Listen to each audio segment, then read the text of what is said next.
دوی پسرو وینو دا د شهیدانو کور، دا د باتورانو کور، دا د باتورانو کور، دا د باتورانو کور، دا د باتورانو کور. بسم الله الرحمن الرحیم.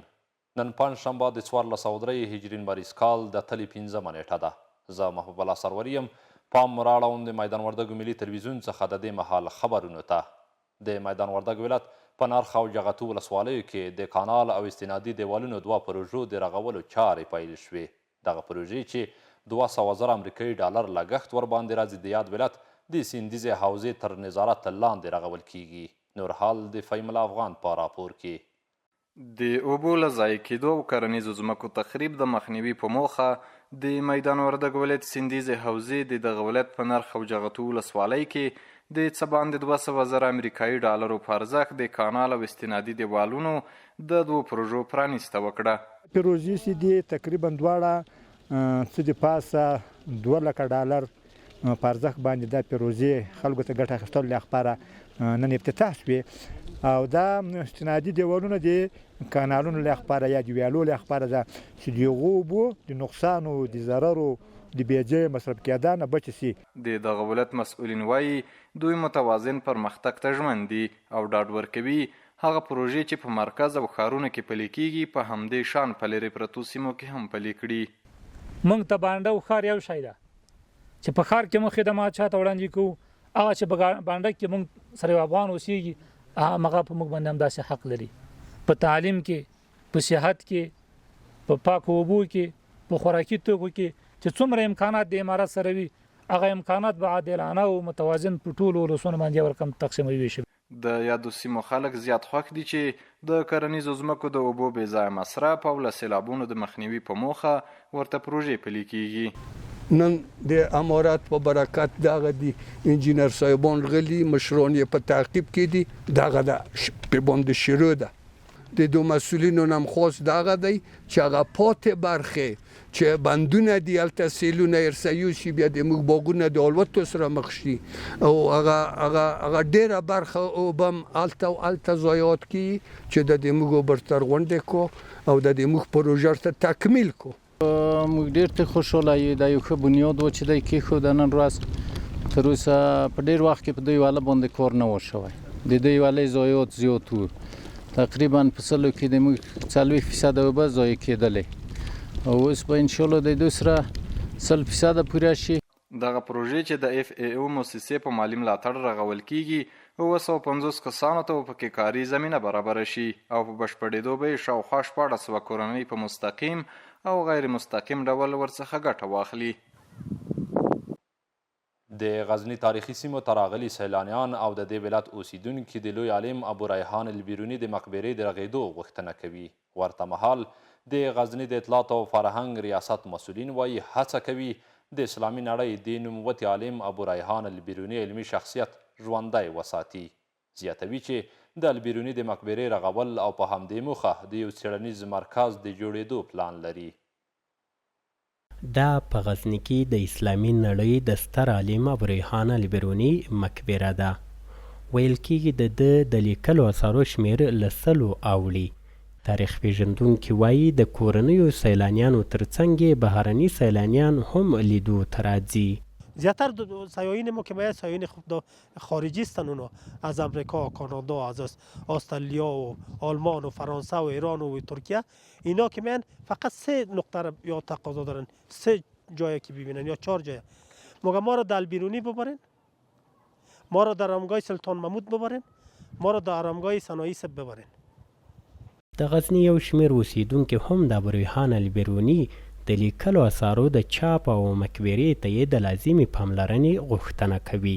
خواست ما به عنوان یک شهروند ولایت غزنی از امارت اسلامی است که توجه 100% رو روی مقبره ابو ریحان البیرونی بکنن و بودجه کافی را در اختیار ریاست وزارت اطلاعات فرهنگ قرار بده، وزارت مالیه تا بتونه مقبره ای که به شأن ابو ریحان البیرونی باشه بسازن.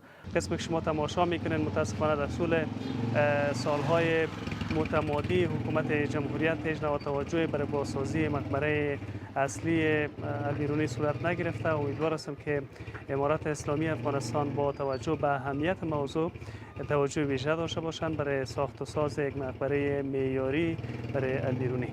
په همدې حال کې د غزني د اطلاعات او فرهنګ رئیس وایي په دې هڅه کې دي چې د ابوریحان البیروني په نوم غزني کې یو څیړنیز مرکز او کتابتون جوړ کړي ترڅو د اسلامي نړۍ د دې نوموتي عالم علمي شخصیت ژوندی وساتي. دغه موضوع له اطلاعات فرهنګ وزارت سره همدارنګه له نورو ځینو نهادونو سره ملي سوداګرو سره شریکه کړې ده ترڅو د ابوریحان البیروني رحمت الله علیه په اړه باندې دغه د مقبرې دغلته د تحقیقي مرکز او په ټوله کې د کتابخانې په اړه باندې انشاءالله هڅه او کوشش مو کړې. بیا هم امید شته انشاءالله چې په راتلونکي کې هم تحقیقي مرکز هم نور رغنیزې چارې سرته ورسیږي.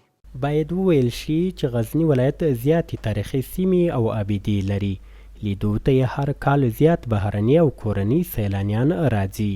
که رغونې ته یې پاملرنه وشي د ګرځندوی صنعت به ورسره وده وکړي. لوګر کې د کرنې او مالدارۍ ریاست په هڅو د افغانستان د راتلونکو نسلونو مؤسسې له لوري د 15 میلیونه افغانیو په لګښت د مرکز پل علم او شپږو ولسوالیو له 9500 تنو بزګرانو سره د غنمو د اصلاح شوو تخمونو او کیمیاوي سرو د ویش لړۍ پیل شوه.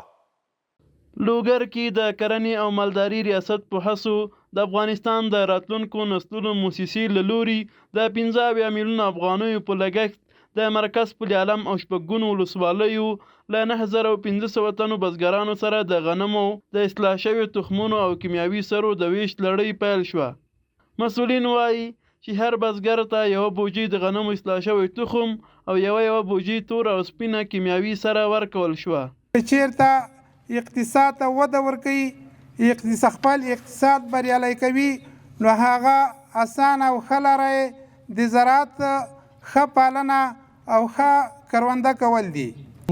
نیمو زرو کورنیو دپاره موږ دغه د غنمو پاکیج چې په هغه کې د 50 کیلو د غنمو اصلاح شوی تخم، همدا قسم 50 کیلو توره سره، همدا قسم 50 کیلو سپینه سره ورکوو ترڅو وکړلی شو چې موږ په خپل زراعت باندې بسیا شو. هر وخت کې مرستیال والي له بزګرانو وغوښتل چې له دغو اصلاح شوي تخمونو او کیمیاوي سرو پر ځای ګټه پورته کړي او د خپلو کښتونو پالنې ته توجه وکړي.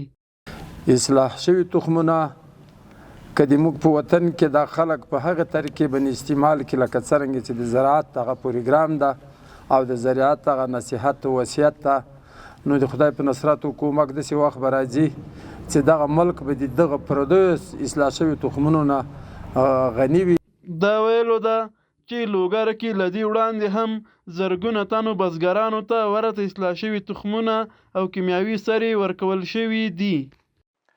په میدان وردګ ولایت کې د ولایت منتخب ټیم لپاره د لوبغاړو غوره کولو په موخه د بوکسینګ سیالۍ په لار اچول شوي چې د ولایت له 5 کلبونو 170 د بېلابېل وزن او عمر لرونکو ورزشکارانو پکې ګډون کړی. بشپړ حال د وحید الله سیدي په راپور کې. د میدان وردګ ولایت سپورت امریت له لوري د دغه ولایت 15 کلبونو ترمنځ د بوکسینګ دریم پړاو منتخب سیالۍ په لار اچولي چې موخه یې ملي لوبو ته د بېلابېلو وزن لرونکو لوبغاړو ټاکنه ده. ترمنځ چې ټول 170 ورزشکارانو پکې برخه اخیستې ده او په څلورو کټګوریو کې نوي ځوانان لویان او بزرګسالان یعنی ډېر عمر لرونکي کټګوریو کې دغه سیالۍ ترسره کیږي چې زموږ د ولایت لپاره به د ولایتي لوبه انتخابی که ما از این میتونیم تیم منتخب خود را انتخاب بکنیم و چند روز بعد که مسابقات سرتاسری تیم ملی برگزار میشه ما کسایی که مقام اول و مقام نخست گرفتن اینا را معرفی بکنیم در مسابقات سرتاسری. لوبغاړي زیات خوښ دي چې د سپورت امریت له لوري ورته د دا ډول لوبو زمینه برابره شوې ده. دوی غوښتنه کوي چې په ورته برخه کې لا زیاتې سیالۍ په لاره واچول شي. ډېره ګټورې دي په هر بخش کې بیا د ولایت په ساته لوبې د میدان وردګ ولایت په ساته ډېره ګټه هم لري. بل د ولایت نمایندګي کوي. زه خپله د 15 کیلو وزن قهرمان یم. د مسابقین منندو او دا دولت نه دا خواهش کوو چې داسې نورې مسابقې جوړې کړي موږ ته د لا بریا کوي. د میدان وردګو د سپورت امریت مسؤلین ډاډ ورکوي چې په یاد ولایت کې به د ورزشکارانو د هڅونې او تجربو ترلاسه کولو په موخه د بوکسنګ ترڅنګ نورې سیالۍ هم په لاره واچوي.